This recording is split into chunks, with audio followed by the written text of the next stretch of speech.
अफगानिस्तान सेना के हमलों के बाद बैकफुट पर है तालिबान। अफगान तालिबान में 2 दिन की बात खत्म हुई है। बयान में हिंसा और युद्ध विराम का कोई उल्लेख नहीं है। तालिबान ने कहा कि लश्कर जैश से हमारे कोई संबंध नहीं है, कोई रिश्ता नहीं है। लश्कर और जैश जैसे आतंकी संगठनों से ये तालिबान साफ कर रहा है। पिनाक रंजन साहब किधर जाते नजर आ रहे हैं पाकिस्तान और अफगानिस्तान के बीच के ये रिश्ते?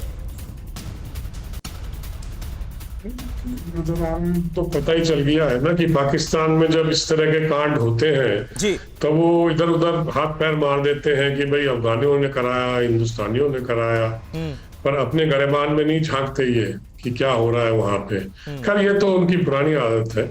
तो मुझे तो लगता है कि इसमें आईएसआई का जरूर हाथ होगा, क्योंकि इतनी जल्दी उसको पकड़ भी लिया और मतलब उसको छुड़ा भी लिया, तो उनको तो पता होगा जरूर कि क्या हो रहा है। शायद ये जानबूझ के किया उन्होंने कि ये एम्बेसी वगैरह बंद हो जाए, इनके चले जाएं और उनके भी लोग वापस आ जाएं, क्योंकि तालिबान के साथ पाकिस्तान का जो जो जो कोलैबोरेशन है उसमें पाकिस्तान और तालिबान शायद सोच रहे होंगे कि काबुल अब हमारे कब्जे में आ जाएगा। और फिर क्या होगा, इसीलिए बेहतर ये है कि इस तरह का कुछ करके पाकिस्तान से और मतलब उनके यहाँ से अपने डिप्लोमेट भी वो अगर इस तरह से इस्लामाबाद में करें तो वो लोग भी हमारे डिप्लोमेट को वापस भेज देंगे। तो यही हुआ है। मुझे तो लगता है ये बड़ा प्लान्ड एक्शन है। अच्छा। शायद इसी वजह से कि काबुल अब वो सोच रहे होंगे कि काबुल शायद उनके हाथ में आ जाए, पर ऐसा इतना जल्दी काबुल मतलब तालिबान के हाथ में नहीं आएगा।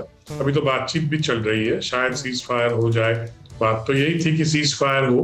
प्रॉब्लम ये है कि तालिबान पूरा कब्जा चाहता है। कासमी, आपका एक रिएक्शन मैं जरूर चाहूंगा।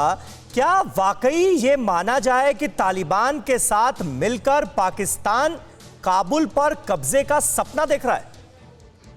नहीं, मुझे ऐसा नहीं लगता कि पाकिस्तान काबुल पे कब्जे का सपना देख रहा है, क्योंकि अपने ही यहाँ पे जो चीज़ें चल रही हैं वो ही गवर्नमेंट हैंडल कर ले तो बहुत बड़ी बात है। किसी दूसरी कंट्री में जाके सब कुछ नहीं कर सकते, लेकिन बिल्कुल वो बहुत जल्दी मिल गई किडनैप होने के बाद, और सारा कुछ तो उससे लग यही रहा है कि सारा कुछ प्लान था, और इसीलिए सिर्फ एम्बेसीज बंद करने के लिए, ये चाहे अफगानिस्तान ने ही प्लान किया हो, उनकी गवर्नमेंट ने प्लान किया हो, लेकिन क्योंकि इतनी जल्दी कोई मिल नहीं सकता कि कुछ ही घंटों के अंदर वो मिल भी गई। और लेकिन ये बड़ी अजीबोगरीब बात आप कर रही हैं। आप कह रही हैं अफगानिस्तान ही इसमें हो सकता है शामिल हो किडनैपिंग में, मतलब वो अपने ही राजदूत की बेटी को किडनैप करा देंगे।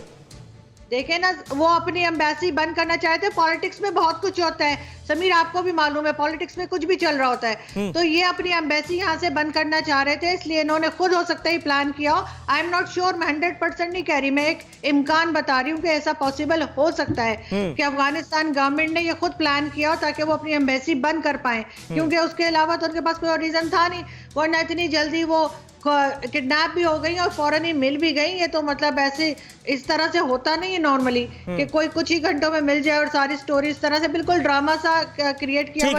अड़ी सोमवार से शुक्रवार शाम 6 बजे सिर्फ TV9 भारतवर्ष पर।